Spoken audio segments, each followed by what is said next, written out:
eh, diapositivas.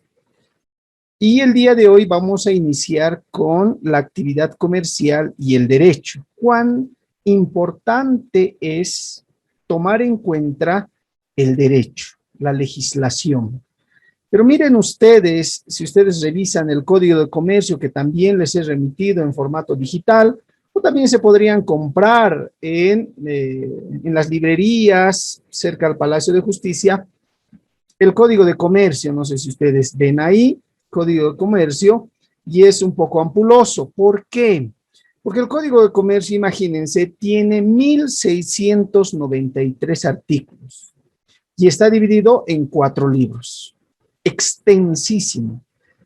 El Código Civil también tiene una extensión considerable y tiene 5 libros. Entonces, eso hace del Código de Comercio una norma muy ampulosa, pero que vamos a tratar de desarrollar de manera dinámica a lo largo de estas clases virtuales a las que ustedes están accediendo.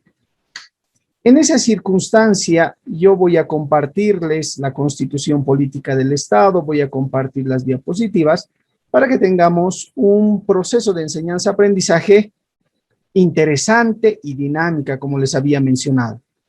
El momento que ustedes tengan alguna cuestionante, alguna pregunta, quieran aportar con alguna situación, por favor les pediría levantar la mano. Yo voy a ver quién está levantando la mano, inmediatamente le voy a conceder el uso de la palabra y de esa manera vamos a interrelacionar.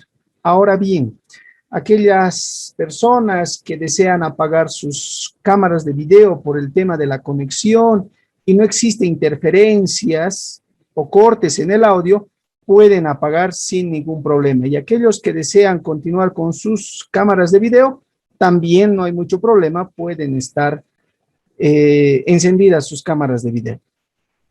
Y ahora sí, empezaremos. Vamos a empezar haciendo referencia a la Constitución Política del Estado. La Constitución, como algunos señalan, que es la norma madre que regula las relaciones entre los bolivianos en nuestro país. Me voy a permitir compartir. Ustedes ya seguramente están viendo ahí la Constitución Política del Estado.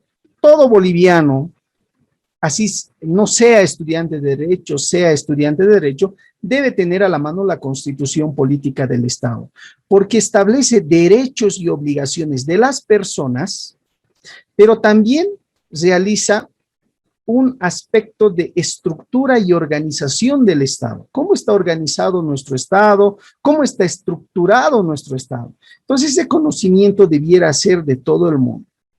Pero vayamos acá con un elemento característico de la Constitución y vamos a ir al artículo 47.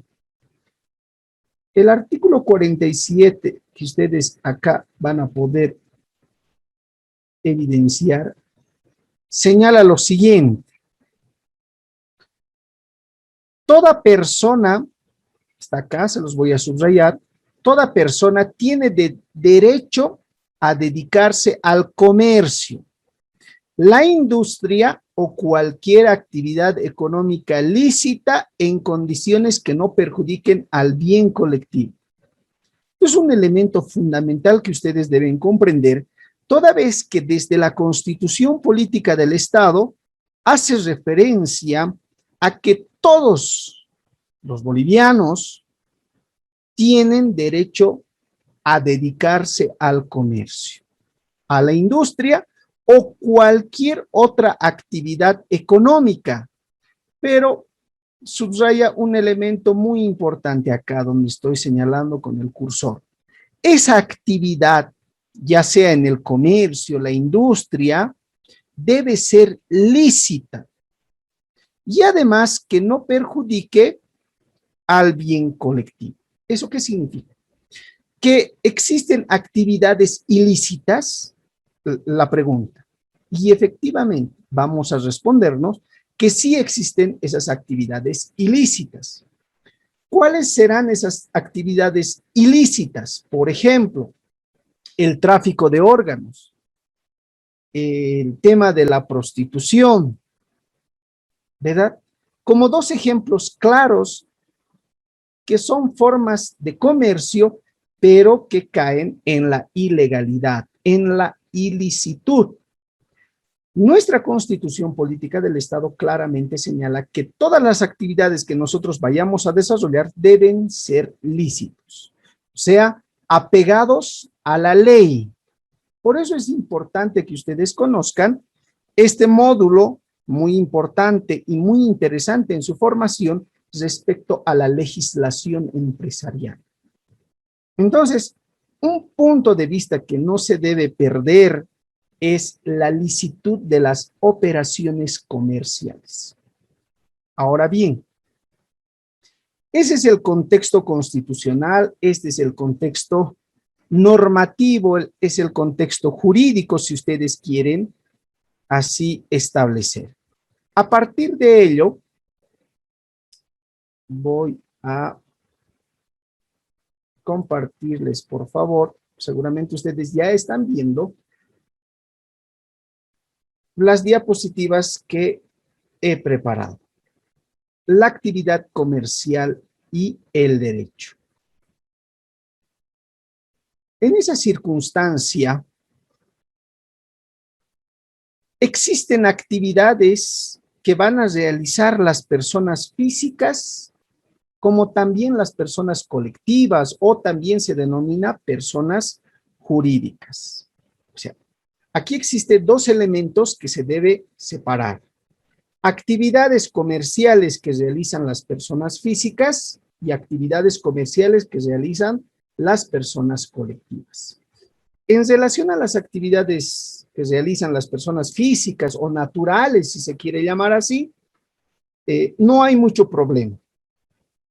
Su regulación es relativamente fácil.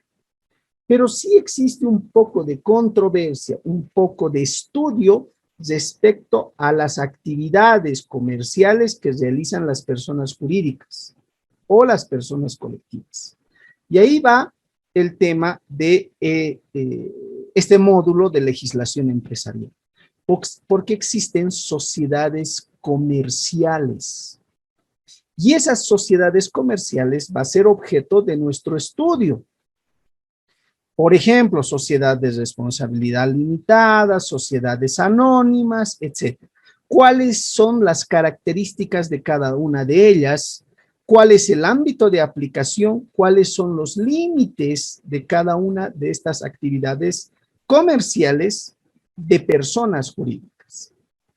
Ahora bien, tanto el intercambio de productos susceptibles de aprovechamiento lícito constituyen las actividades de comercio. Reitero, las actividades de comercio constituyen el intercambio de productos que son susceptibles de aprovechamiento lícito.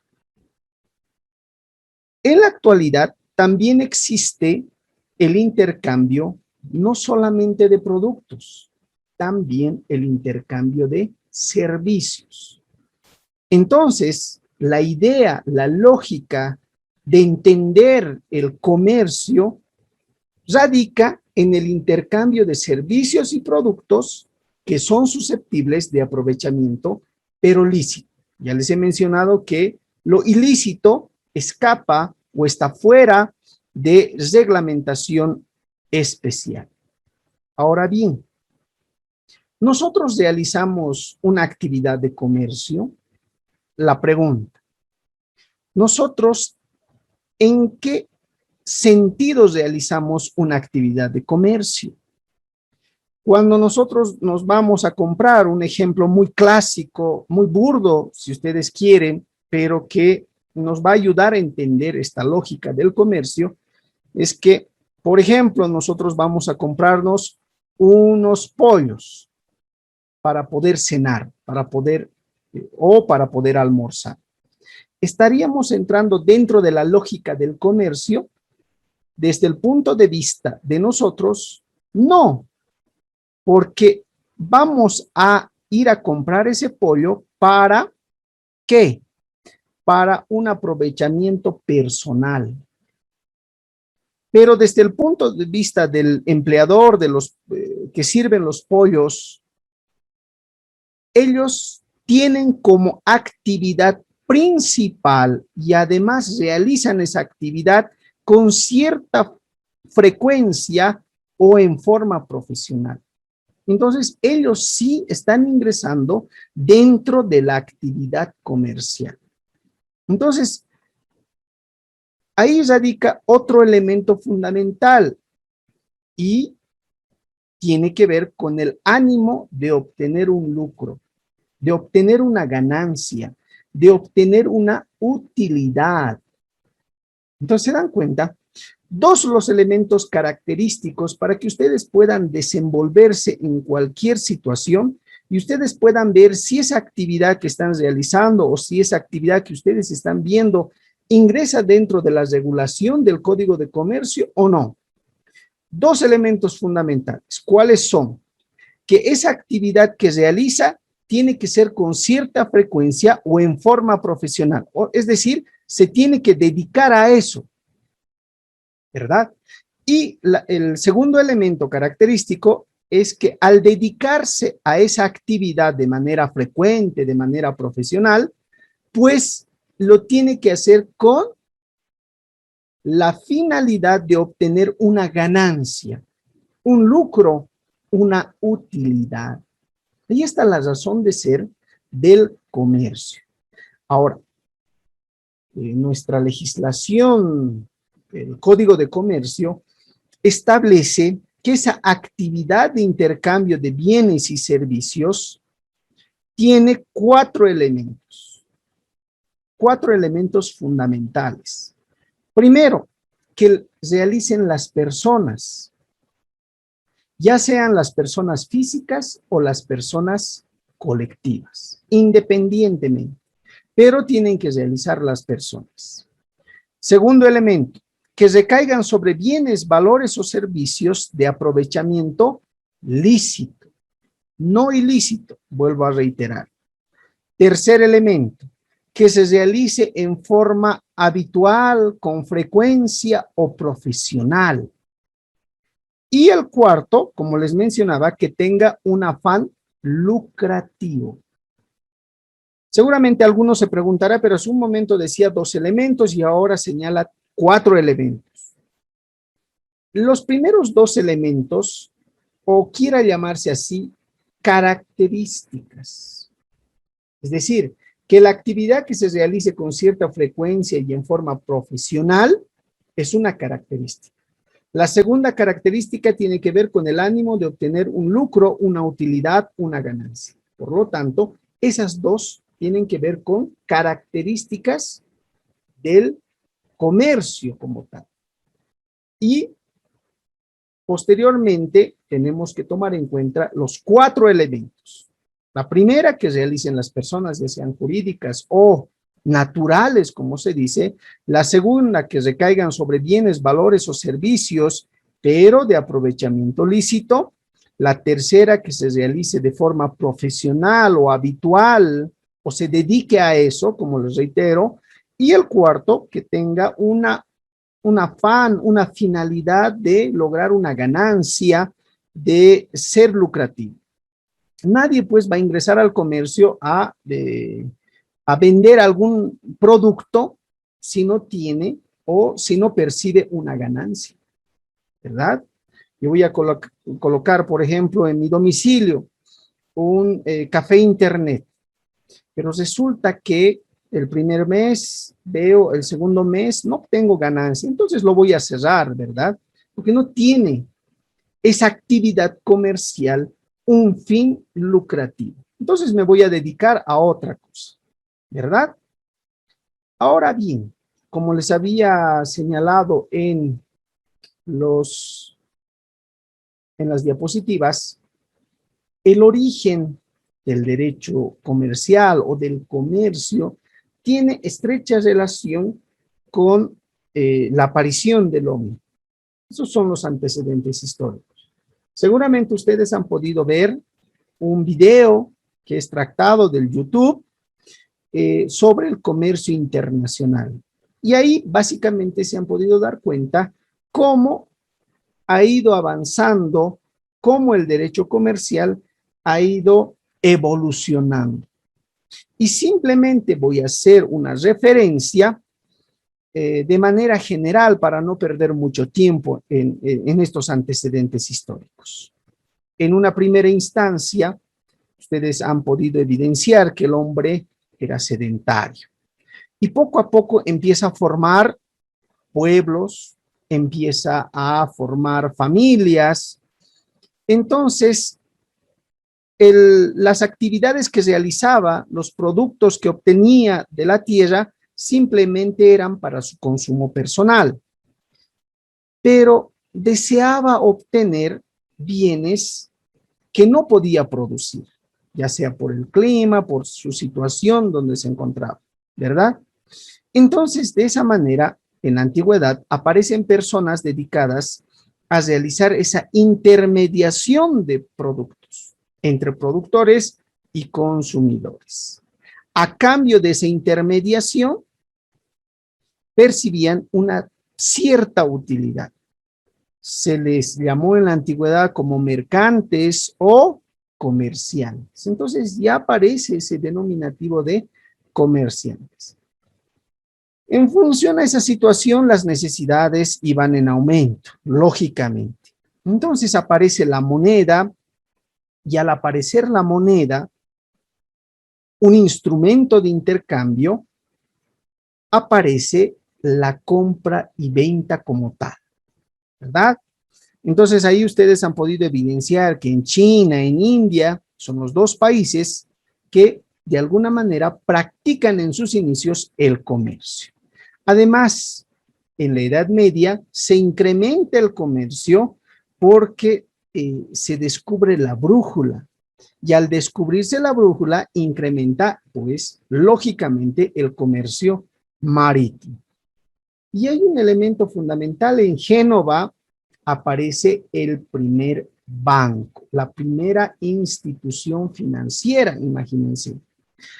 Y miren, si les hago un ejemplo sobre el banco, ¿qué es lo que hace el banco? Hace intermediación financiera que está dentro del derecho comercial. Esa intermediación financiera es pues relativamente sencilla de entender, pero claro que tiene sus elementos característicos. Pero ¿qué es lo que pasa? Así como ejemplo les menciono, percibe un cierto monto de dinero de una persona A, invierte, presta a una persona B a un mayor interés y de la persona que ha recibido el dinero de la persona A, le paga un interés mínimo. Hace ese intercambio financiero y producto de ese intercambio financiero, el banco se queda con una utilidad mayor. Esa es un ejemplo muy burdo, ustedes disculparán, pero esa es la lógica de entender de una entidad financiera. De ahí gana, como se quiere, si se quiere llamar así. Entonces, ellos realizan una actividad netamente comercial, y eso desde la antigüedad. Si ustedes revisan videos en el YouTube, por ejemplo, de cómo nació, de cómo se formó las entidades financieras o los bancos, se van a poder dar cuenta que en realidad no producen nada, sino nos venden un servicio. Y eso está dentro del Código de Comercio. Y posteriormente, en la Edad Moderna, ustedes saben que se descubre América, Cristóbal Colón descubre América y producto de esos descubrimientos se aperturan nuevas rutas marítimas. Por lo tanto, se crean nuevos mercados. Lamentablemente, en el año 1789, ustedes sabrán, con la Revolución Francesa, de alguna manera la actividad comercial se estanca, particularmente en Europa. Por los conflictos sociales, por los conflictos políticos, empieza a estancarse la actividad comercial. Pero en la edad contemporánea, ya con la revolución industrial, ¿verdad?, que ha dado un cambio de timón, si vale el término, a nivel global, porque se inicia una nueva era de actividad comercial. Y además, ¿qué conlleva esta revolución industrial? La expansión de mercados a nivel internacional. Además, el Estado, de alguna manera, interviene en la emisión de normas reguladoras de estas actividades comerciales. Entonces, miren acá, antes de la revolución industrial, el Estado no se involucraba en las actividades del comercio. Dejaba hacer, dejaba pasar. Ustedes seguramente tienen conocimiento de las leyes del mercado, ¿verdad?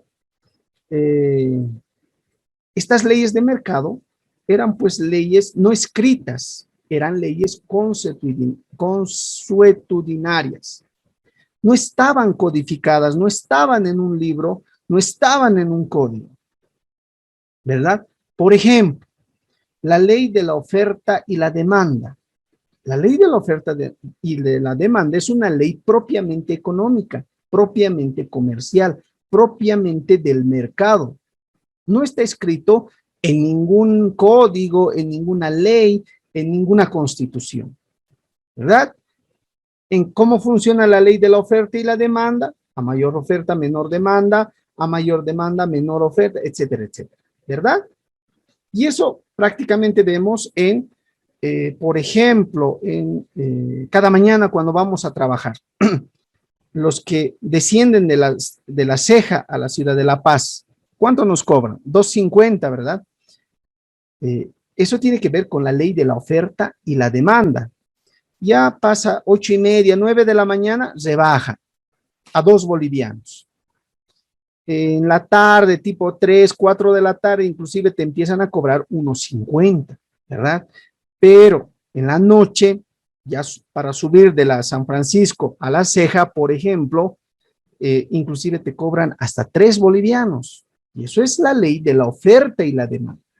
Y esa ley de la oferta y la demanda es propia ley del mercado, del comercio en sí. Pero entonces surge una etapa de globalización, de la capitalización, ¿verdad? Del sistema capitalista de producción, como algunos dirán. En esa circunstancia, los privados, las empresas privadas a nivel mundial, empiezan a acumular mucha riqueza, ¿verdad? Y al acumular mucha riqueza, el Estado ve por conveniente regular el mercado a través de la emisión de las normas, de esas normas regulatorias. Y dice, no es posible que el privado esté ganando y no le dé al Estado. El Estado tiene derecho a percibir, si vale el término, un monto de dinero producto del enriquecimiento de ese privado o de los privados. En esa circunstancia, el Estado interviene, trata de intervenir en esa relación comercial y va a empezar a regular. Y esto acontece producto de esa revolución industrial. Con la globalización se da mayor importancia a la actividad comercial. Ya la actividad comercial que en un inicio era entre familias, entre pueblos, ahora la actividad comercial es a nivel internacional, ¿verdad? Los estados forman parte de esa actividad comercial con otros estados. Es decir, la actividad comercial ya no es entre personas físicas, tampoco es entre personas jurídicas como tal. Ahora los estados se involucran en la actividad comercial con otros estados. Imagínense. Y el estado puede ser considerado como persona jurídica, pero de derecho público. Entonces ahí, si ustedes ven, En un inicio decíamos que los sujetos simplemente son sujetos o personas naturales o físicas, quienes se involucran en la actividad comercial, las personas jurídicas o personas colectivas, pero acá se divide en dos aspectos. Las personas jurídicas de derecho privado y las personas jurídicas de derecho público. ¿Cuáles son las personas jurídicas de derecho privado? Las sociedades comerciales, como les decía, las sociedades de responsabilidad limitada, las sociedades anónimas, etcétera, porque son de derecho privado. Y las personas jurídicas de derecho público, ¿quiénes son? El Estado como tal, el nivel central, los municipios, las gobernaciones, que son personas jurídicas colectivas, pero de derecho público. Entonces, miren ustedes cómo ha avanzado el derecho comercial, o perdón, no el derecho comercial, sino el comercio en sí. Desde un inicio que entre dos personas realizaban la actividad de comercio hasta las etapas actuales en las que inclusive el Estado realiza actividades comerciales. Seguramente en algunos libros ustedes van a leer un término, una palabra de derecho mercantil. Mercantil. El derecho mercantil y el derecho comercial son sinónimos. Si yo estoy hablando de derecho comercial, es lo mismo a decir derecho mercantil. O decir derecho mercantil es lo mismo a decir derecho comercial. Esos son sinónimos. Entonces no debiera llevarnos a las confusiones. En el año, y esto ya para ubicarnos en el contexto de nuestro Código de Comercio, en el año 1834 se promulga el primer código mercantil o el primer código, si ustedes quieren, comercial, llamado Código Santa Cruz. 1834, exactamente el 13 de noviembre. Nuestro país nace a la vida independiente en el año 1826. Después de 8 años, porque existía la necesidad de regular la actividad comercial en nuestro país, se promulga el primer código mercantil en 1834. Y este código se reforma el año 77, 1977, el 25 de febrero, durante la presidencia de Hugo Banzer Suárez, mediante un decreto ley 1437-9, que tiene, como les decía, 4 libros, está dividido en 4 libros, en 1693 artículos y 5 artículos transitorios. Ustedes se preguntarán por qué decreto ley. Los decretos leyes se denominan así cuando han sido emitidos por gobiernos en etapa de dictadura. Y claro, como no existía un poder legislativo, una asamblea legislativa como se conoce ahora, que emitía las leyes, y como eran gobiernos autoritarios, no tenían legislativo, poder legislativo. Por lo tanto, ellos emitían como presidente un decreto, pero de carácter de ley. Por eso se denominaba decreto ley. Y miren ustedes un elemento importante que no debe pasar por alto. Este decreto ley 1437-9, ese es el número de nuestro Código de Comercio, sigue vigente hasta la actualidad. No se ha podido cambiar, no se ha podido modificar. Desde el año 1977 hasta el 14 de junio del año 2021, seguimos con la misma normativa. Y esto es un problema, ¿por qué? Porque resulta que en la actualidad existen nuevas formas, nuevo entendimiento del comercio. Y ahí tiene que ver con, por ejemplo, el comercio electrónico. El comercio electrónico tiene que ver con la actividad económica que permita el comercio de productos y servicios a través de los medios digitales. Y claro, ahora nuestros asambleístas, seguramente ustedes han podido escuchar en los medios de comunicación, en las redes sociales, pretenden crear un impuesto a los servicios digitales. Se ha denominado un impuesto al Internet, mal llamado impuesto al Internet. Pero, ¿por qué nuestros legisladores sienten la necesidad de regular ese aspecto? Porque lamentablemente nuestro Código de Comercio no regula esos aspectos. En el año 1977 no se imaginaba pues que el Internet iba a traspasar fronteras, iba a haber compra y venta de servicios digitales. Para ellos, en 1977 era impensable esa situación, razón por la cual en nuestro Código de Comercio no hace referencia a los servicios digitales. Y ahora, con mayor ahínco, con mayor fortaleza, nuestros asambleístas sienten esa necesidad de regular estos aspectos que tienen que ver con los servicios digitales, estableciendo un impuesto a estos servicios.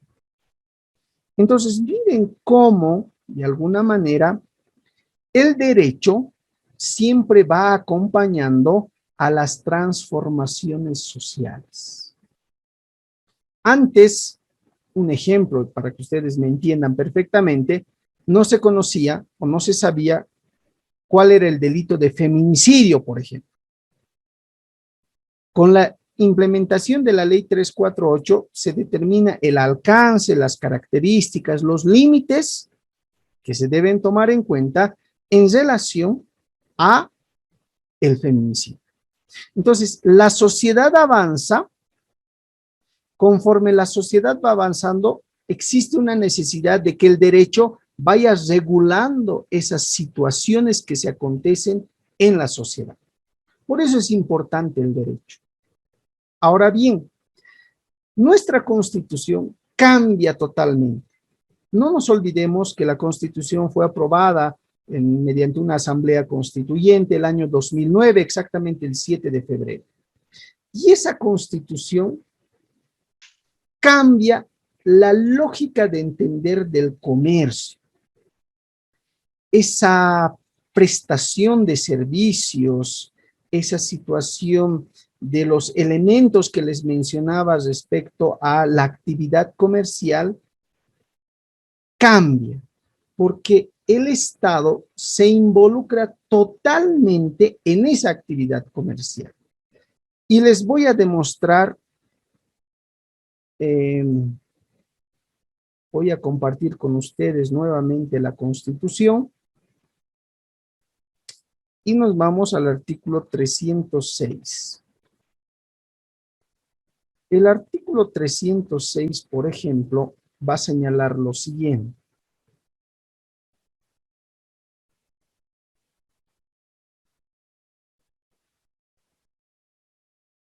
Ahí está. En la cuarta parte, estructura y organización económica del Estado. Organización económica del Estado. El modelo económico boliviano es plural y está orientado a mejorar la calidad de vida y el vivir bien de todas las bolivianas y los bolivianos. Y uno se preguntará, ¿pero qué significa economía plural? El parágrafo segundo señala, la economía plural está constituida por las formas de organización económica comunitaria, se los voy a subrayar, estatal, privada y social cooperativa. Es decir, existen 4 formas de organización económica. Desde el año 1826 que tenemos nuestra Constitución hasta el año 2009, la economía, el Estado no se involucraba en la economía. Solamente regulaba ciertos aspectos, pero de manera general. Si ustedes ven acá, a partir del año 2009, el Estado se involucra como un agente de producción en la economía. Por eso reconoce que la forma de organización económica será comunitaria,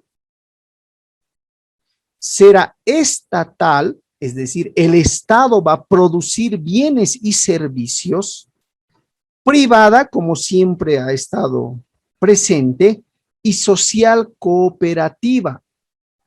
Por eso es que en la actualidad existen muchas sociedades cooperativas, ya sea de mineros, en servicios, en algunos productos, ¿verdad? Inclusive cooperativa San Ramón, cooperativa de ahorro y crédito La Paz, cooperativa de, por ejemplo, en temas de salud de los mineros.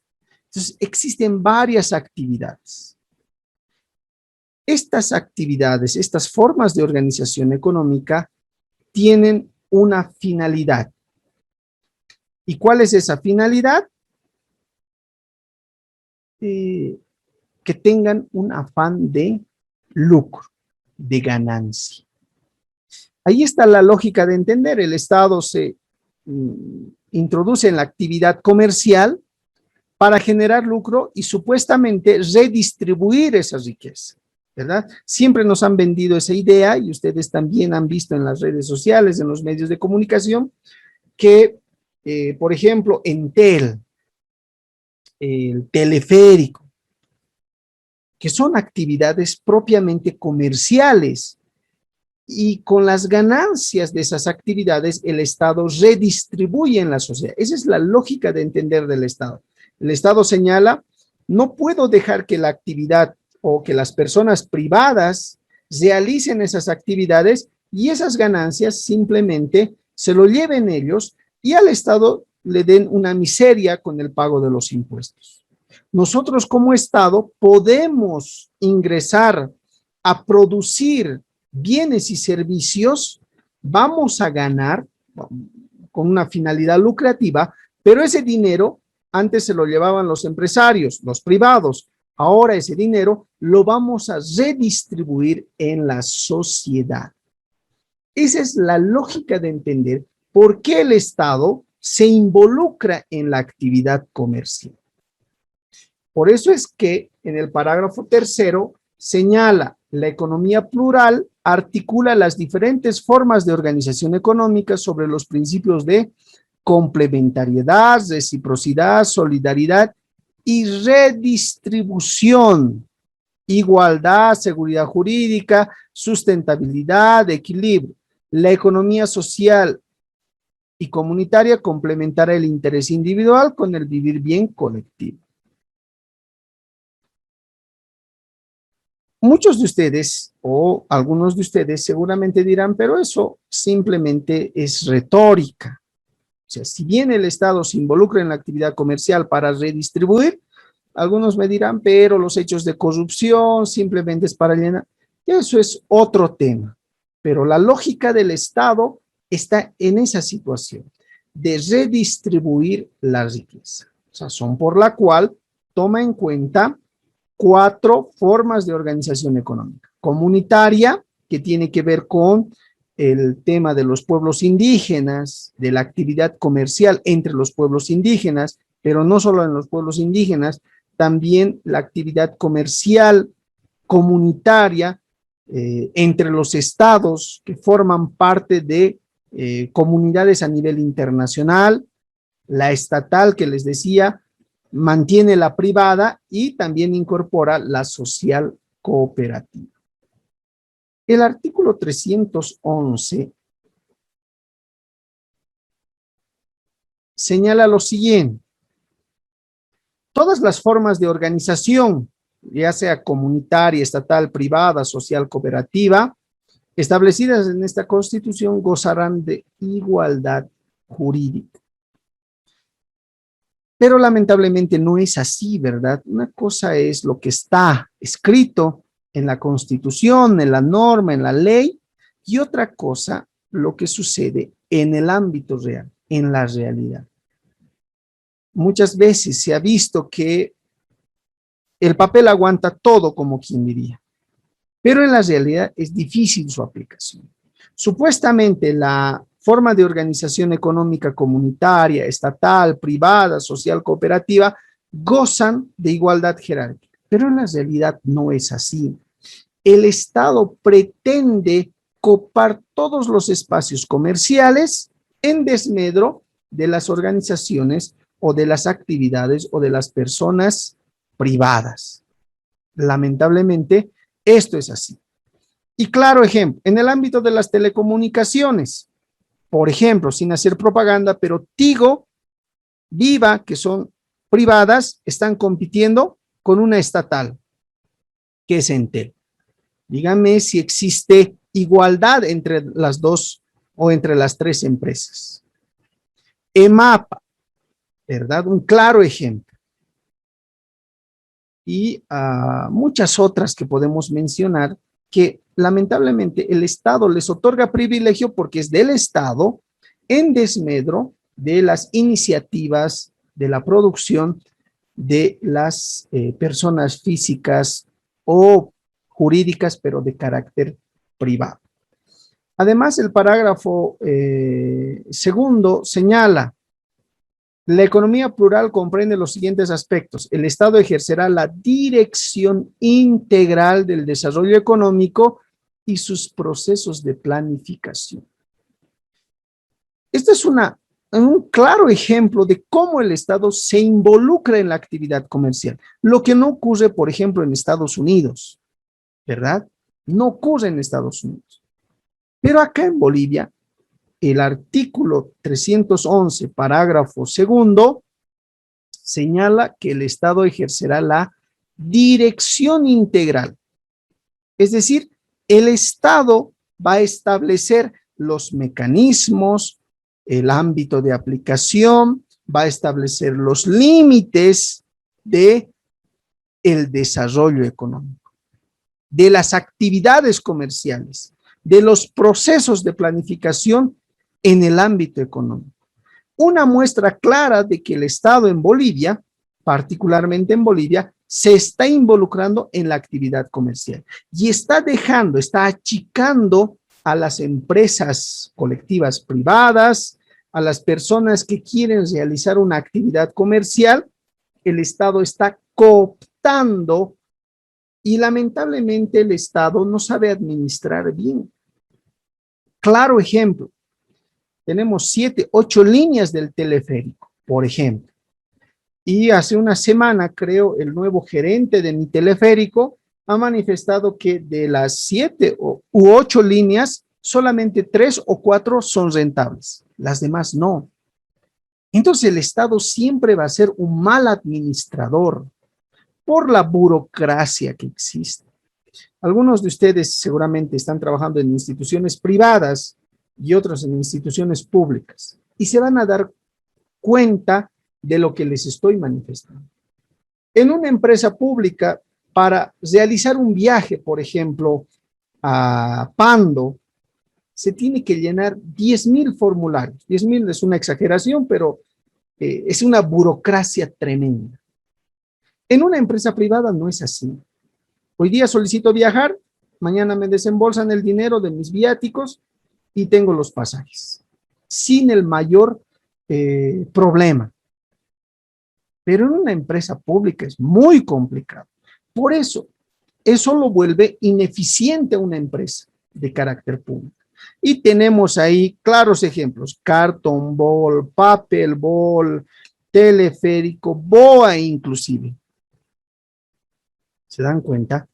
Esas son empresas productivas dedicadas a la actividad del comercio, pero que son ineficientes. ¿Cómo es posible que año pasado o anteaño pasado, si no mal no recuerdo, que el Estado desembolse del Tesoro General de la Nación para Boliviana de Aviación?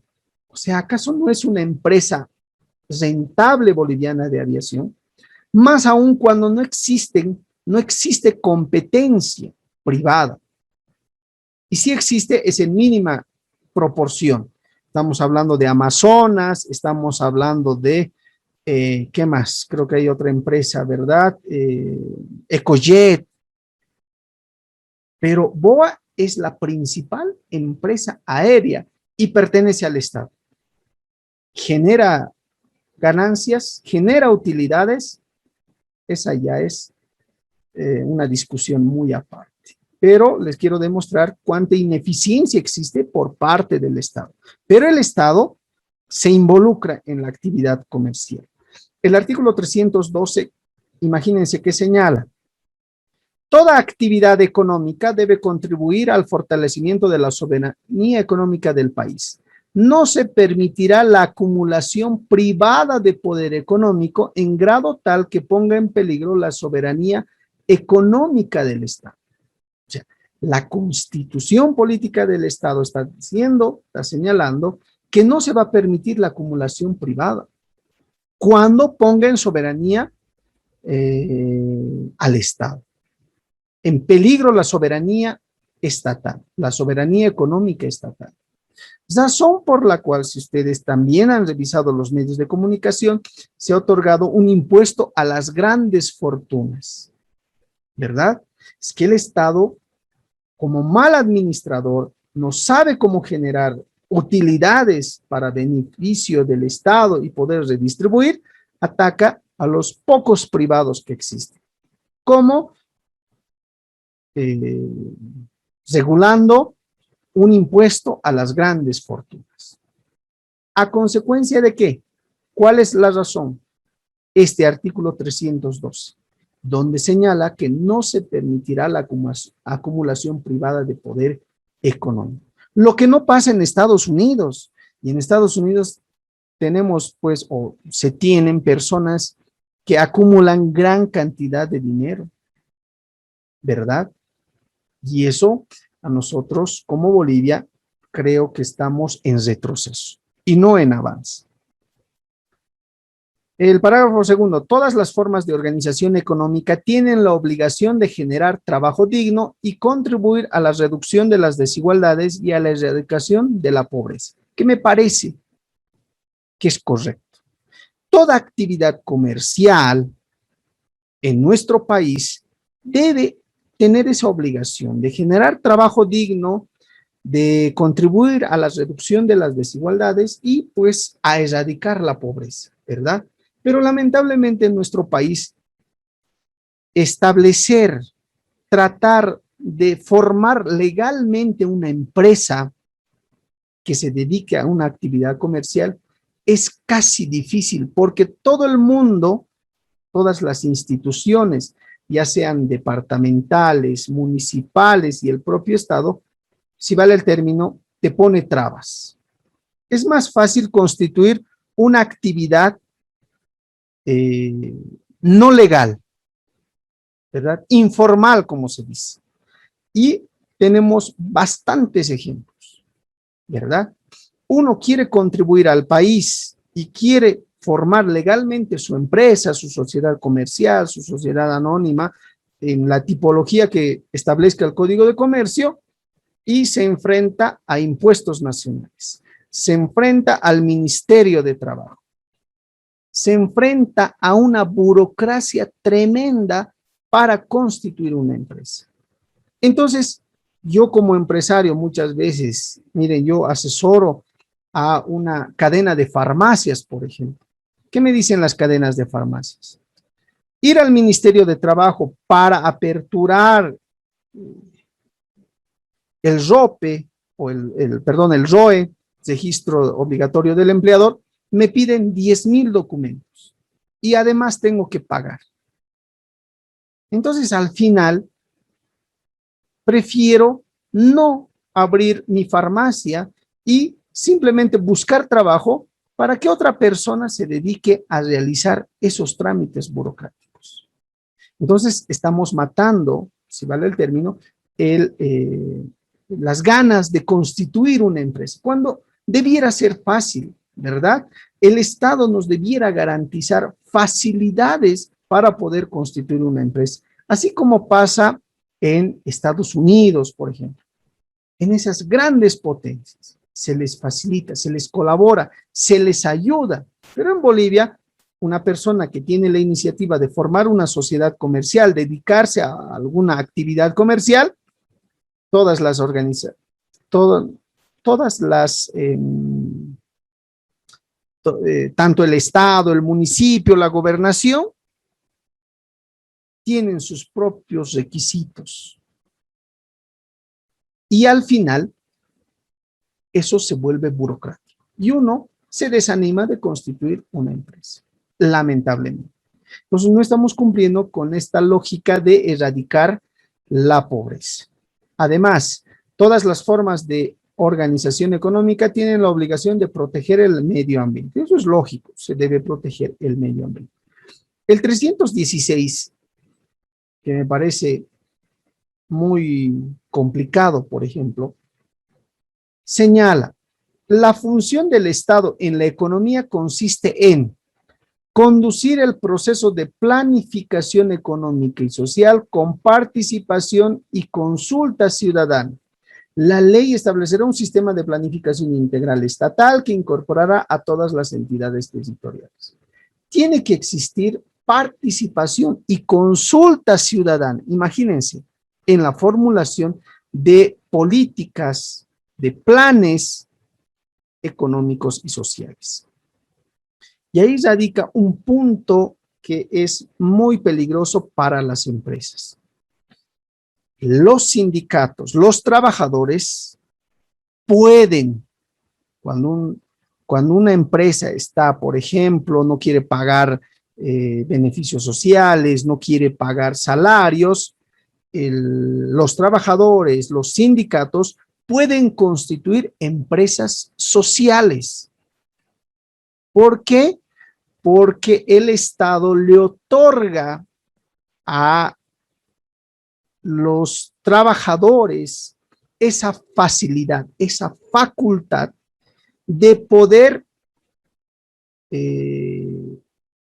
¿cómo les puedo decir? De que las maquinarias, de que las instalaciones pasen a favor de los trabajadores y los trabajadores puedan conducir esa empresa. Esto es muy problemático. Esto más adelante vamos a ver cuando veamos el tema laboral. Y existe una ley a favor de los trabajadores para que puedan constituir empresas sociales. Lógicamente que tienen sus requisitos. Pero imagínense, yo he constituido una sociedad comercial y ha sido producto de mucho esfuerzo, mucho trabajo, y resulta que los trabajadores, en virtud de una ley que ha promulgado el expresidente Evo Morales, se lo pueden agarrar en términos coloquiales. Y bajo el denominativo de empresas de carácter social. Entonces, licenciado, ¿es un caso el de Punto Blanco, el que usted hace mención? ¿Puede ser? efectivamente, por ejemplo, el de Punto Blanco. Y lamentablemente, ¿cuál es el problema? O sea, está bien. Los trabajadores pueden crear una empresa social, porque la empresa, los directivos, los gerentes, no están conduciendo bien la empresa. Entonces los trabajadores asumen esa posición. Díganme si los trabajadores pueden llevar adelante la empresa.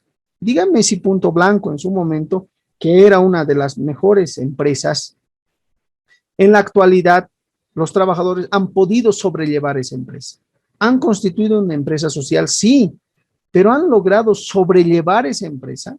No, porque el empresario tiene una lógica empresarial, el trabajador tiene otra lógica de trabajador, pero cuando le pones a dirigir una empresa, el trabajador no sabe qué hacer.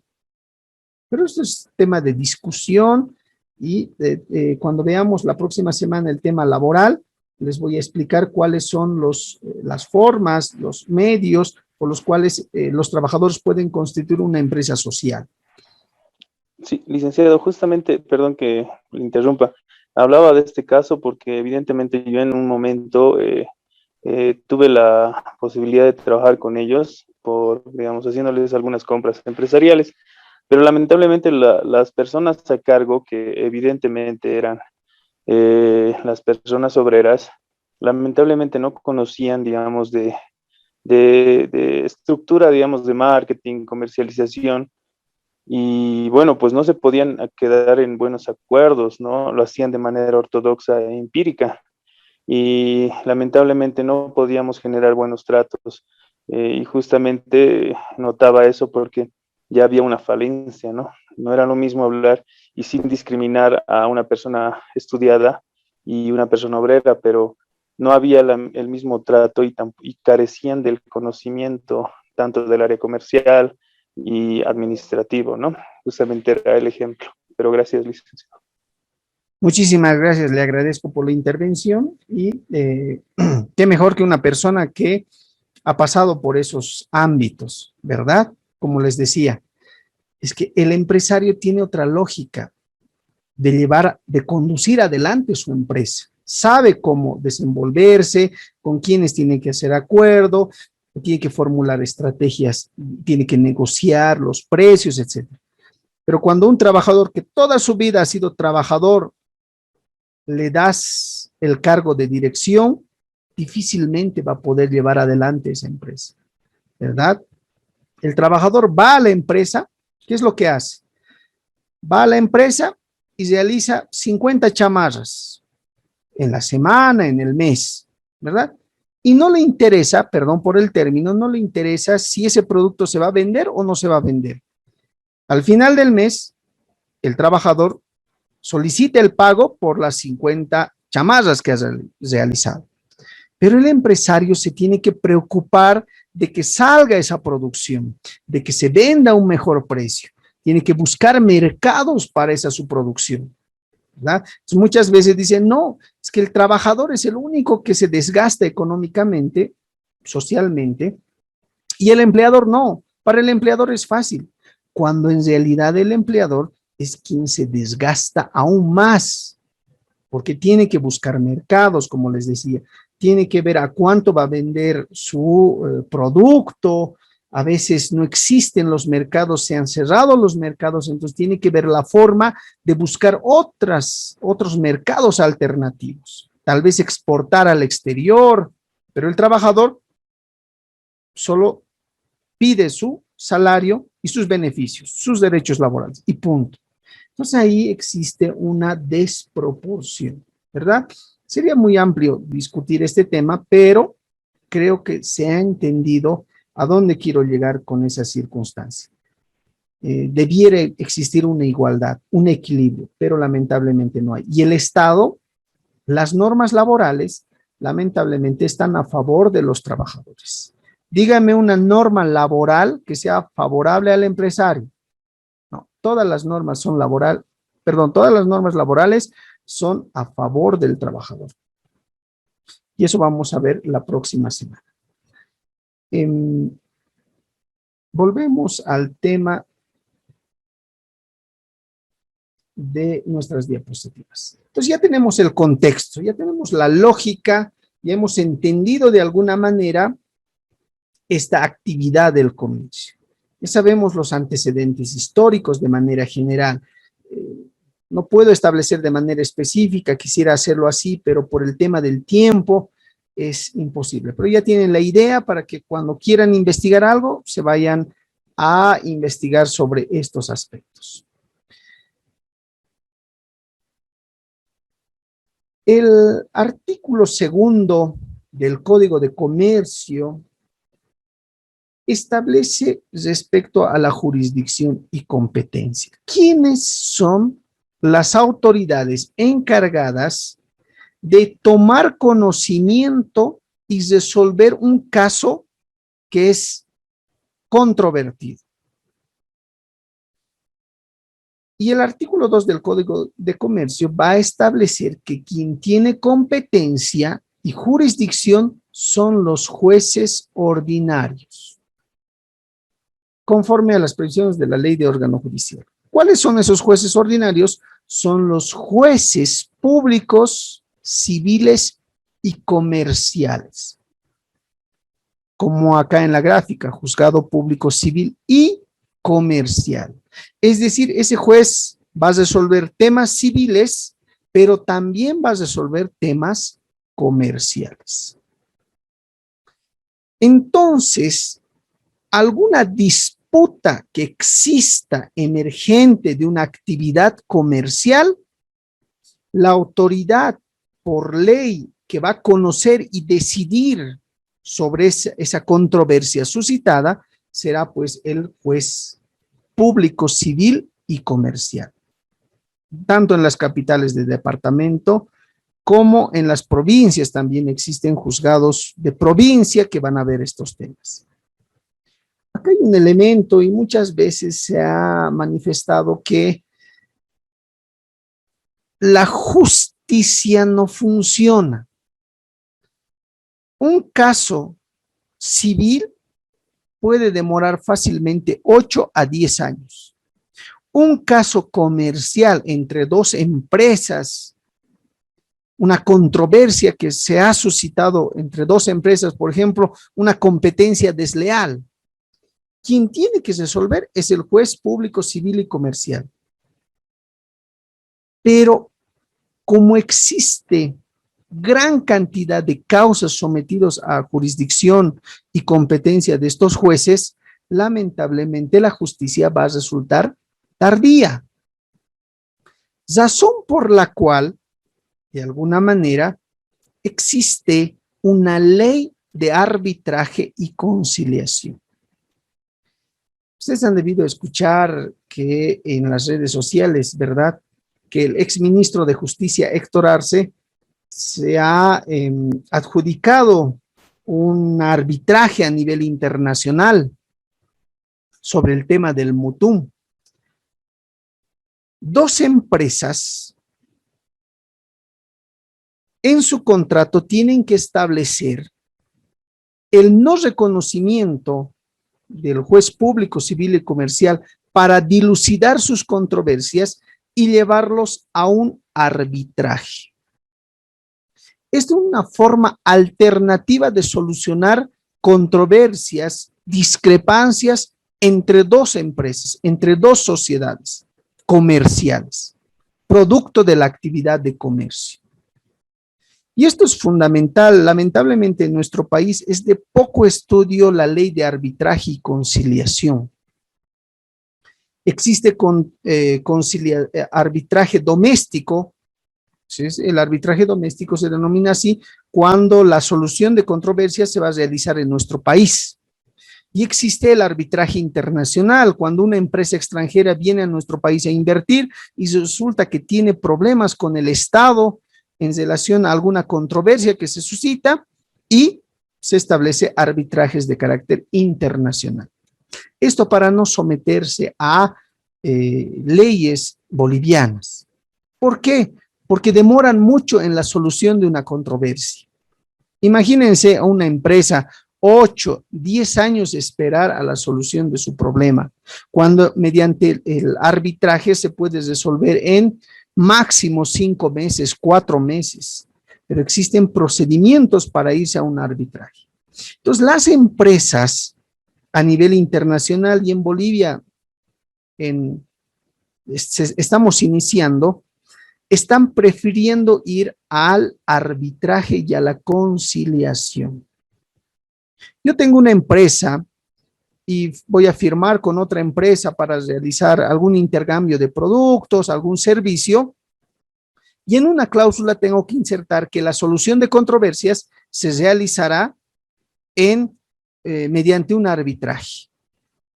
Y no así ir a los jueces ordinarios, al juez público, civil y comercial. Eso me ahorra tiempo y dinero, ¿verdad? Porque ir a un juzgado es una penuria y algunos de ustedes deben saber, ¿verdad?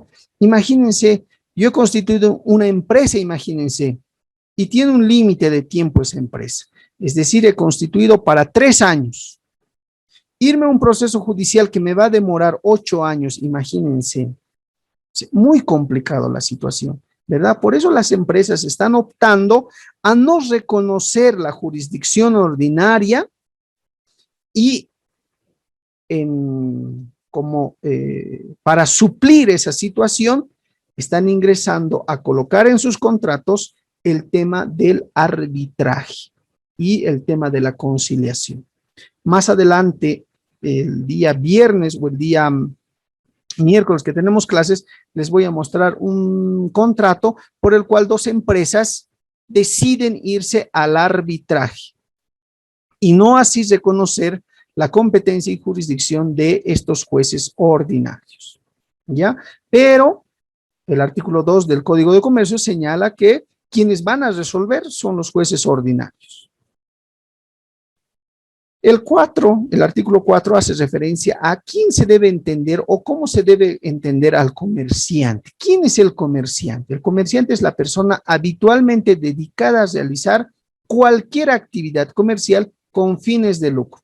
Ya les había mencionado, ¿verdad?, que ese intercambio de bienes y servicios tiene que concurrir en esa transacción 4 elementos. Les reitero así rápidamente: que realicen personas físicas, naturales o colectivas, que recaigan sobre bienes, valores o servicios de aprovechamiento lícito, que realicen en forma habitual o profesional, o sea, se dediquen a eso, y que tenga un afán lucrativo o un afán de generar ganancia.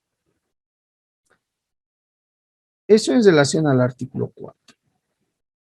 Como les decía, el comerciante, pueden ser comerciantes las personas naturales, las personas jurídicas, pero acá hay que distinguir, reitero, personas jurídicas de derecho privado y personas jurídicas de derecho público. Personas jurídicas de derecho privado, aquellas personas que constituyan sociedades comerciales con domicilio principal, ya sea en el exterior o en nuestro país, pero además estas sociedades comerciales del exterior que realicen su actividad comercial en nuestro país están sujetas a las leyes de nuestro país, ¿verdad? Eso se tiene que tomar en cuenta. Pero dentro de las personas colectivas jurídicas o colectivas de derecho privado, también existen las personas jurídicas de derecho público. ¿Quiénes? El Estado. El Estado como tal, es decir, los municipios, las gobernaciones, el nivel central del Estado pueden realizar actividades de comercio. Ahora bien, las personas naturales, las personas físicas y las personas jurídicas colectivas de derecho público, de derecho privado, tienen una característica fundamental.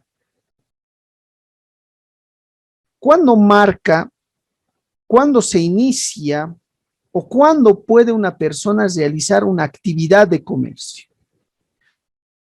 El Código de Comercio señala que una persona puede realizar una actividad de comercio cuando obtenga la mayoría de edad.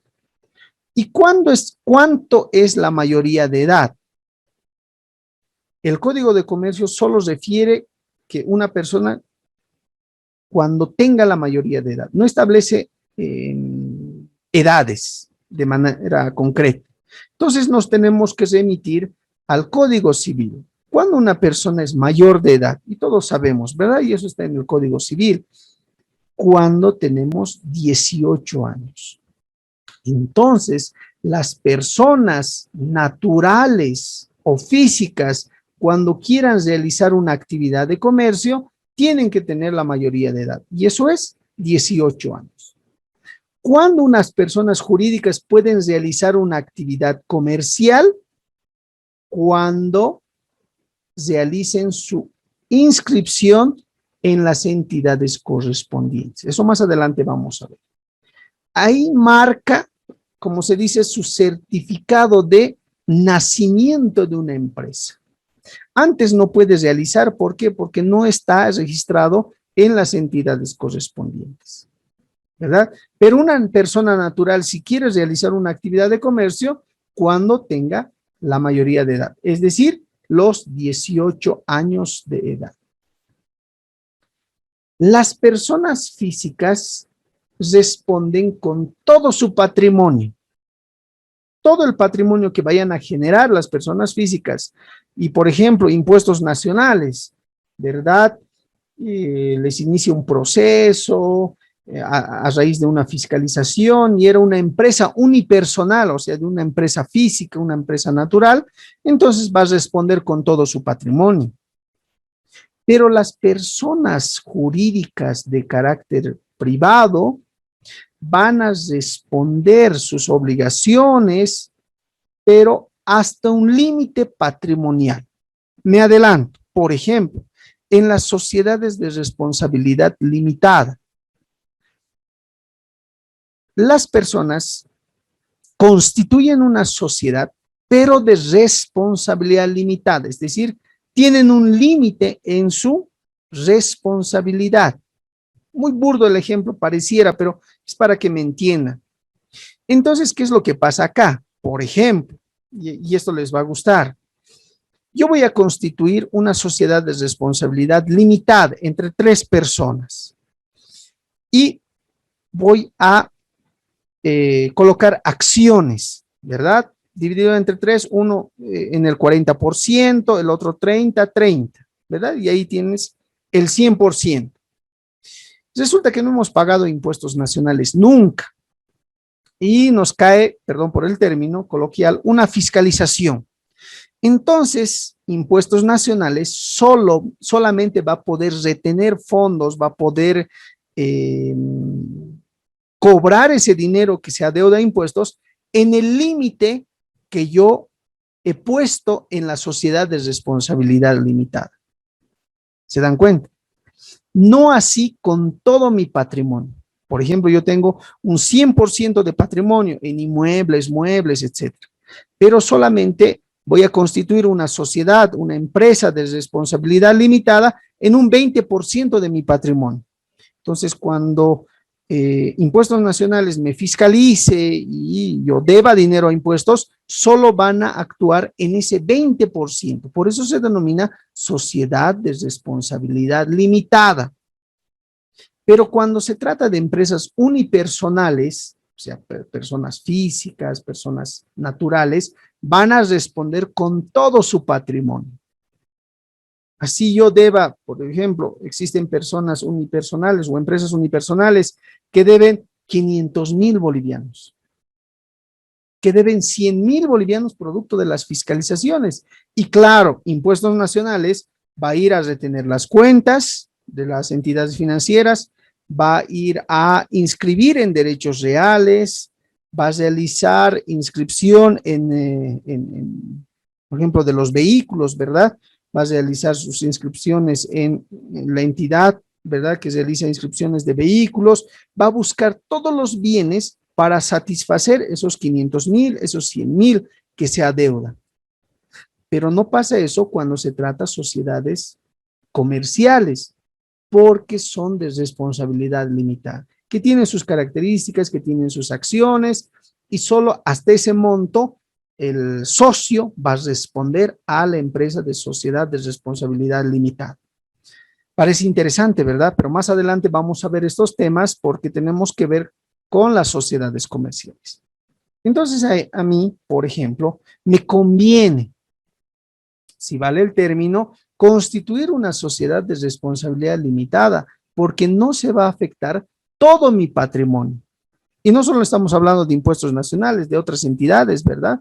Ya sea de la alcaldía, de la gobernación, etcétera. Solo voy a responder en mi límite que he aportado a la sociedad de responsabilidad limitada. No sé si se me entiende, pero entiendo que más adelante vamos a volver sobre este tema.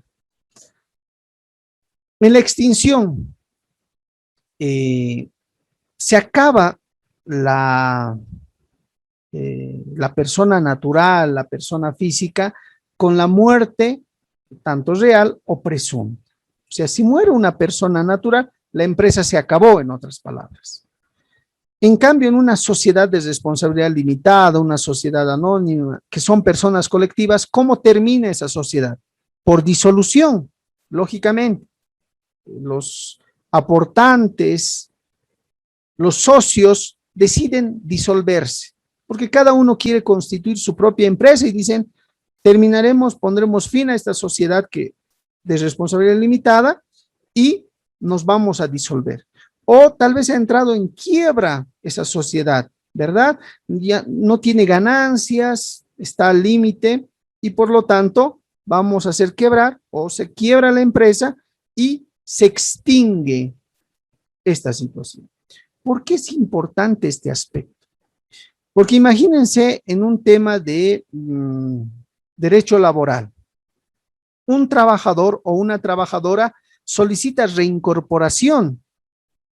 pero resulta que la empresa ha quebrado o se ha disuelto y resulta que va a ganar el trabajador o la trabajadora su proceso laboral de reincorporación de acá a 5 años. Y hace un año que se ha disuelto, ha quebrado la empresa. ¿Dónde se va a reincorporar? ¿Verdad? Es una situación jurídica que ha acontecido en nuestra realidad. Existían procesos de 8 años, 10 años que han ganado su reincorporación una persona, un trabajador. Pero resulta que la empresa, la sociedad ha quebrado y ha desaparecido. ¿Dónde se va a ir a reincorporar? Entonces, estos elementos nos ayudan a entender que las personas jurídicas se disuelven, las personas jurídicas pueden quebrar, o sea, esas sociedades que vamos a constituir, las personas naturales, pueden quebrar, se pueden disolver y por tanto se ha extinguido esa sociedad comercial.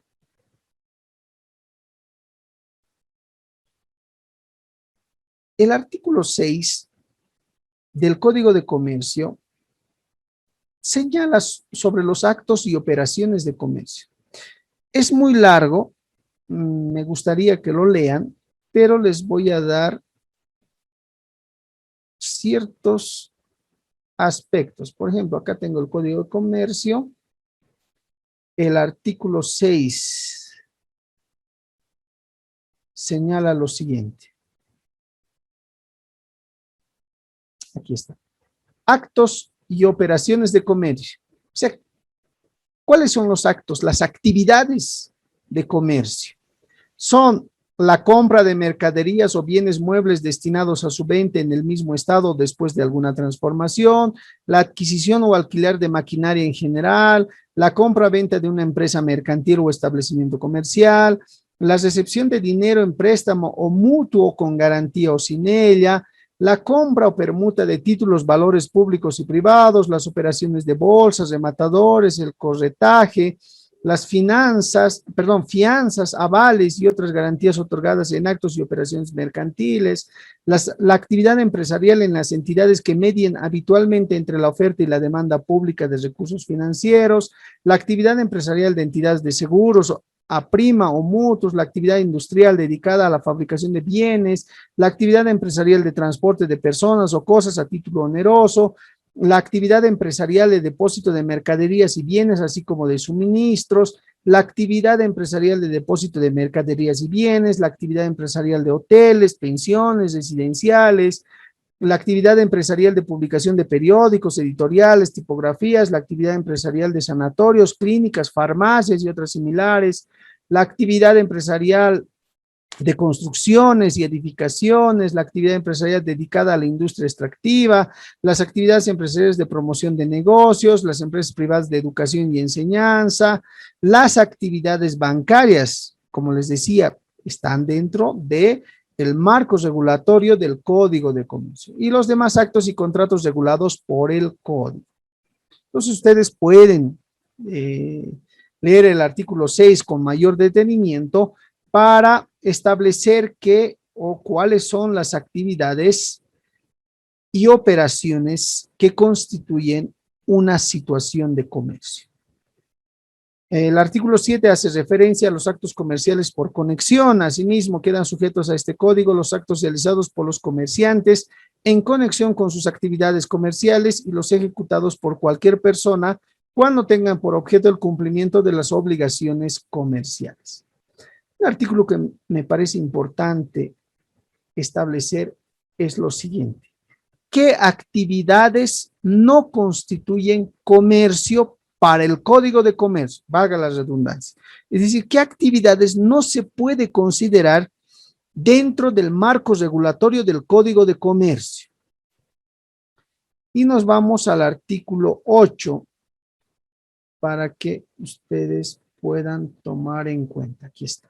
Artículo 8. Actos no comerciales, o sea, que no son comerciales.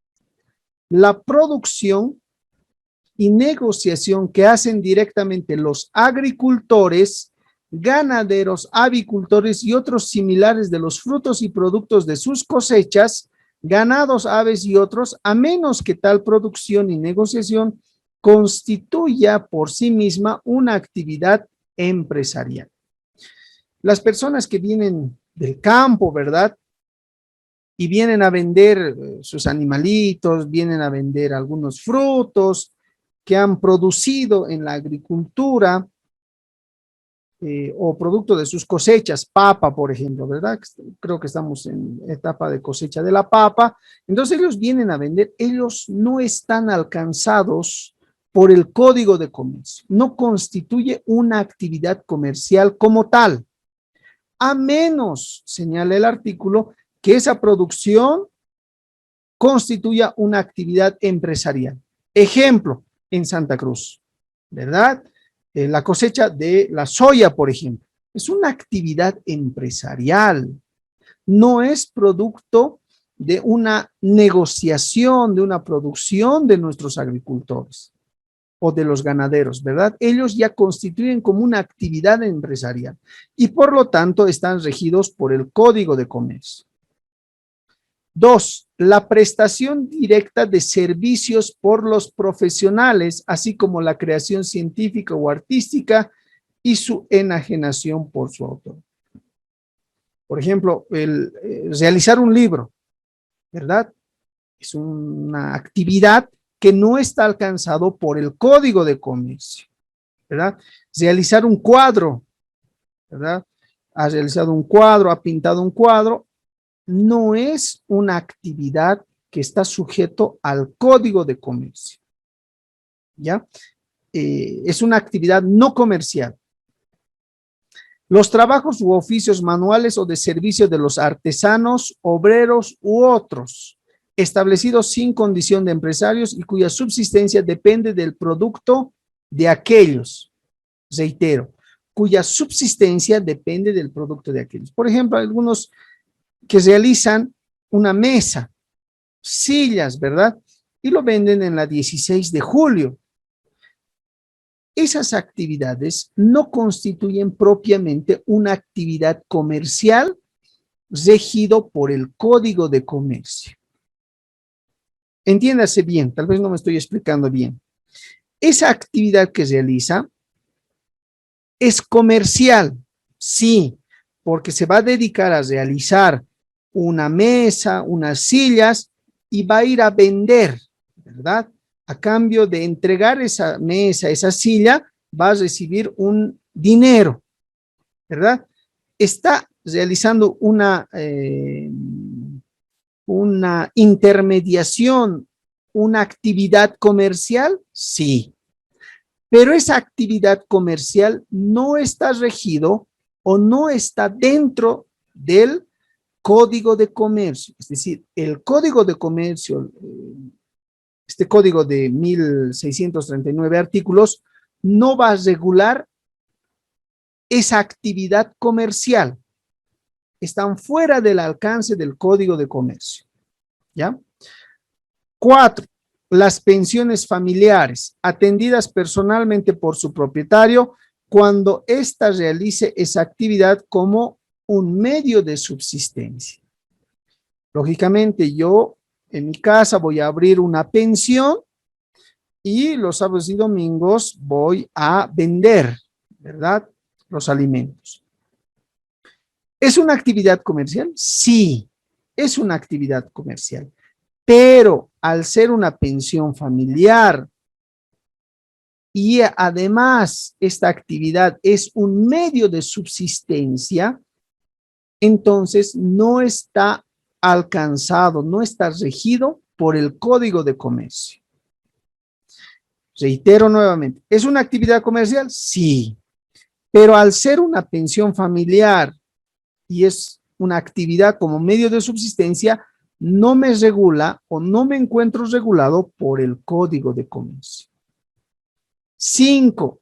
Adquisición de frutos, mercaderías y otros bienes con destino al consumo o uso del adquirente o el ofrecimiento ocasional de cualquier excedente.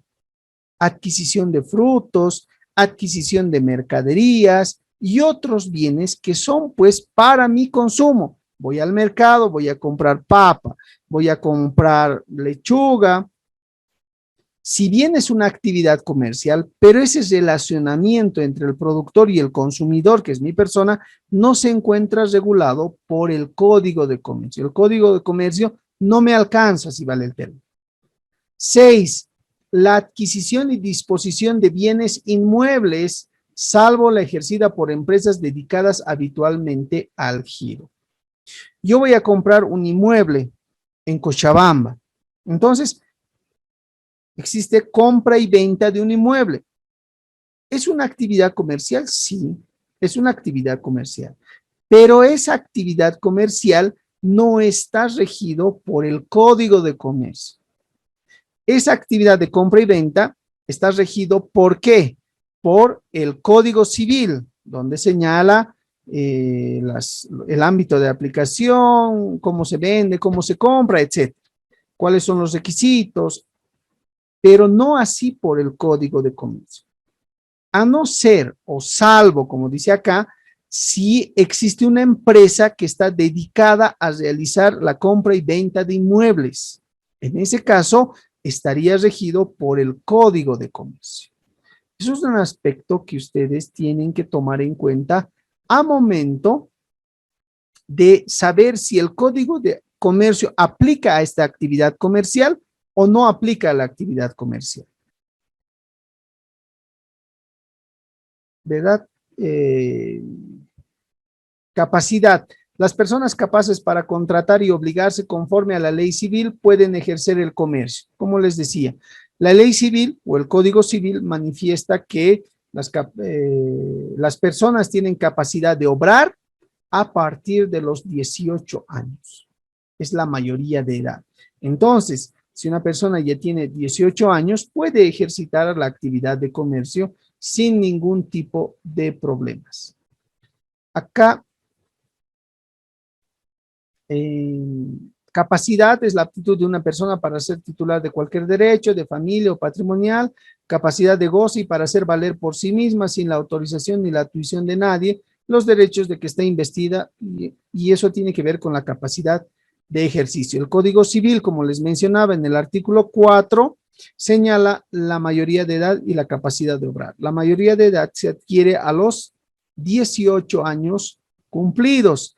El mayor de edad tiene capacidad para realizar por sí mismo todos los actos de la vida civil, salvo las excepciones establecidas por ley.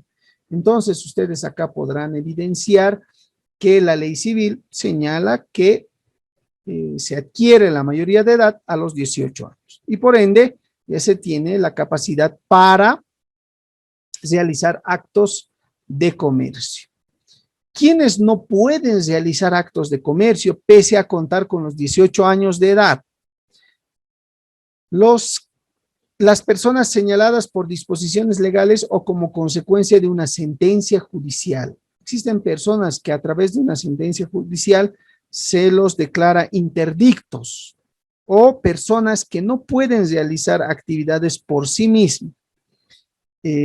Aquellas personas que tienen, por ejemplo, se denomina enajenados mentales, personas que están locos, si vale el término. Entonces, esas personas no pueden realizar actividades de comercio, ¿verdad? Entonces, estas personas, el Código de Comercio los excluye de la actividad comercial que vayan a realizar. Los quebrados que no hayan obtenido rehabilitación. Quebrados, ¿qué significa? Aquellas personas que han sido sometidos a un proceso judicial y por los cuales se ha determinado que la quiebra, o sea, que su empresa ha entrado en quiebra, pero esa quiebra ha sido atribuida a esa persona, o sea, lo ha hecho de mala fe. Entonces, en esa circunstancia, esas personas no pueden realizar una actividad de comercio, a menos que haya obtenido su rehabilitación correspondiente. 3. Los directores, administradores, gerentes o representantes legales, así como los síndicos de las sociedades declaradas en quiebra culpable o fraudulenta por el tiempo que dure la condena. Y claro, existen personas que han hecho declarar en quiebra y se ha demostrado que esa quiebra ha sido fraudulenta. o ha sido culpable de esa quiebra esa persona. Por lo tanto, esa persona estaba en el cargo de gerente o estaba en el cargo de representante legal. Por lo tanto, estas personas se encuentran impedidas de ejercer otra actividad comercial. 4. Los funcionarios o empleados públicos de entidades oficiales o semioficiales en relación a actividades que tengan vinculación con sus funciones. Lógicamente, si yo soy, por ejemplo, el gerente de mi teleférico, al ser gerente de mi teleférico, no puedo realizar una actividad comercial con una empresa que he constituido con anterioridad. Me explico.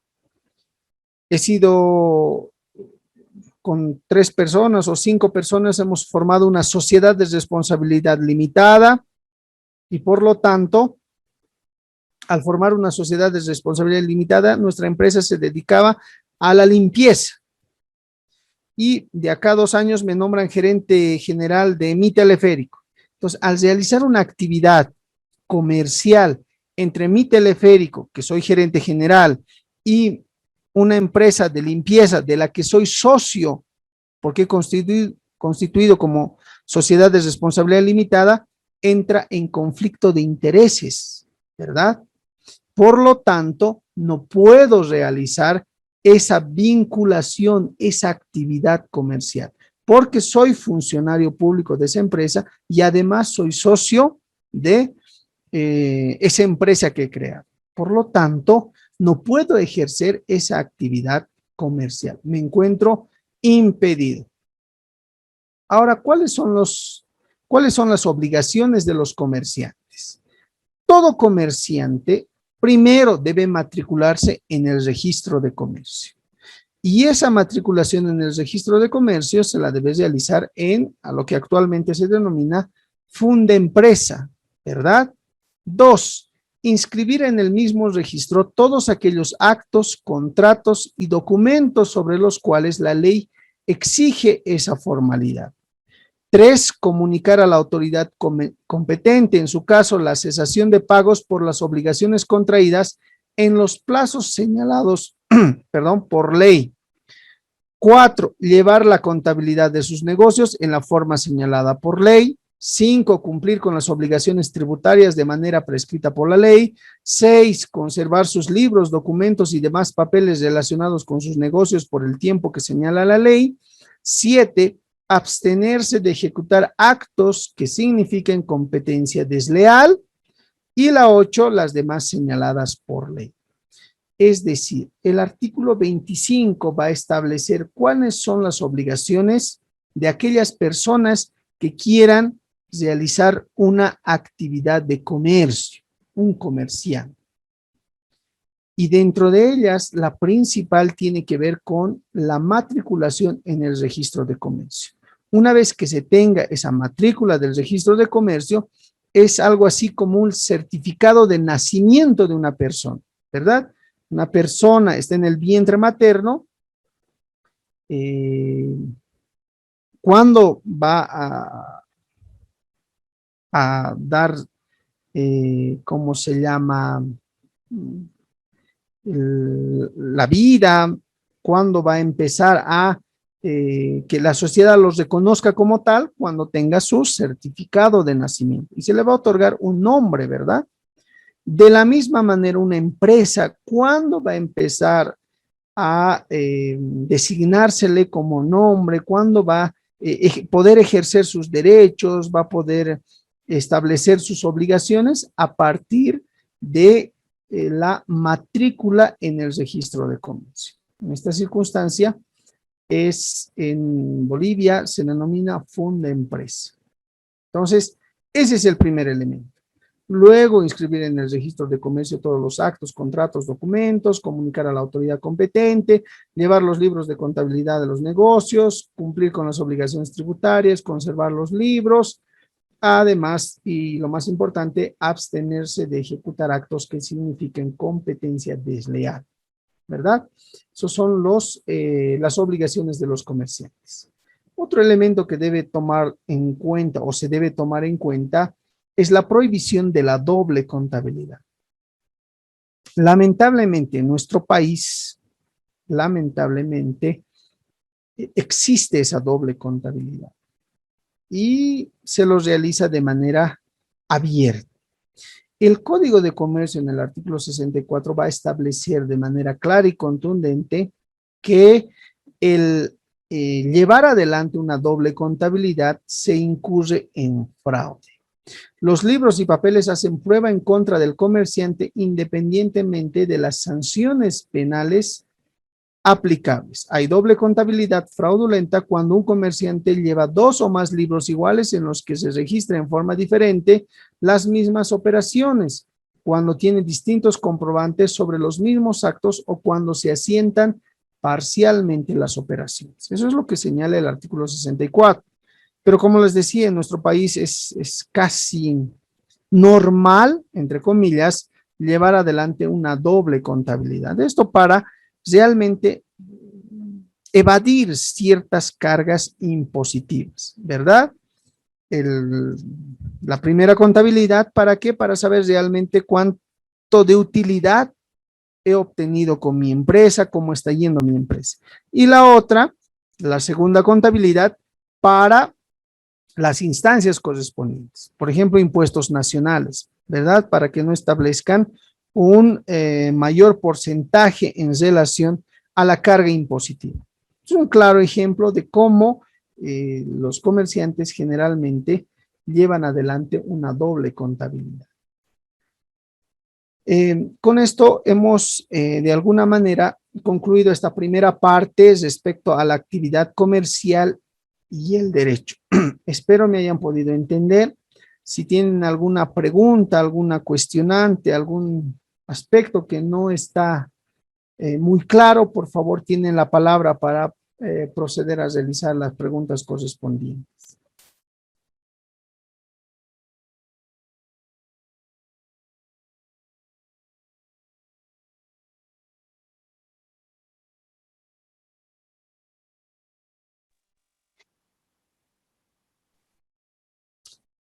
¿Nadie?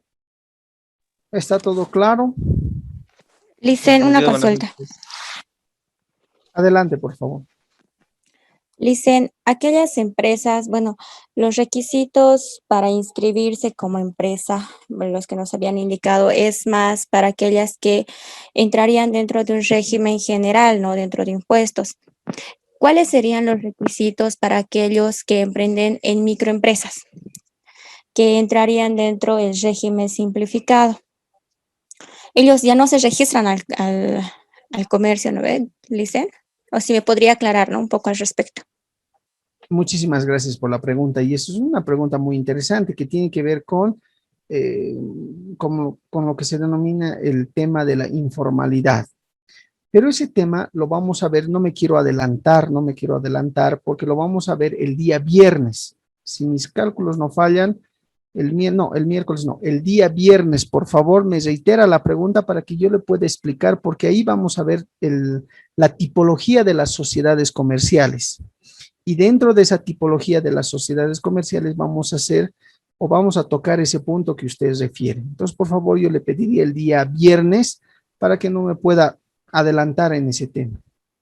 Ok, ok, está bien, Lisa, gracias.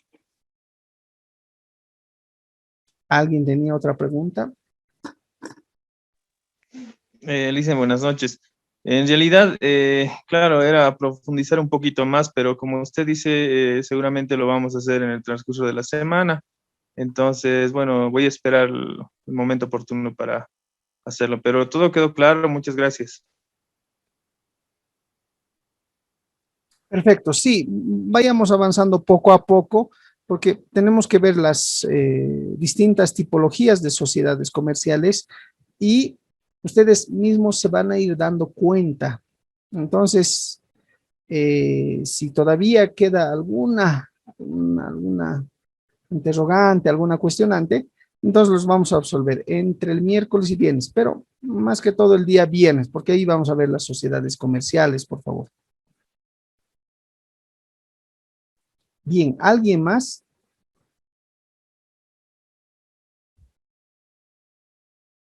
Bien, entiendo que nadie más o algunos se durmieron tal vez. Vamos a proceder a llamar lista, por favor. Es una exigencia desde el posgrado. Habiliten sus micrófonos, por favor. Barba Cuellar Stephanie. Presente, licenciado. Cerda Escalante Lucy.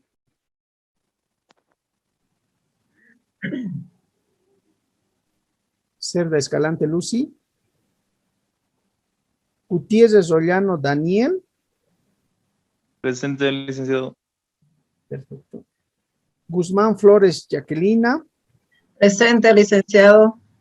Hinojosa Collao Jacqueline Ivonne. Presente, licenciado. Larrea Moscoso Adelaida. Presente, licenciado. Peinado Bosa Sandra Carola. Presente, licenciado. Kenta Chávez Johnny Reinaldo. Presente, licenciado. Quispe Caca Mary. Presente. Cebollo Salgado Melanie Ivania. Presente, licenciado. Rivera Cuellar Wendy Laura. Rodríguez Carrizo Aldair Juan. Presente, licenciado. Somero González Jimena. Presente. Salvatierra García Marco Gustavo. Presente, licen. Suxo Centeno Diego. Presente, licenciado. Está bien, gracias. Tejerina Velázquez Yaduba Fátima. Presente, licenciado. Urquizo Vaca Carla Gabriela. Presente, doctor. Yuca María Eugenia. Presente, licenciado. Perfecto. Nuevamente llamo a Rivera Cuellar Wendy Laura. No hay, ¿no? Y Cerda Escalante Lucy. Bien.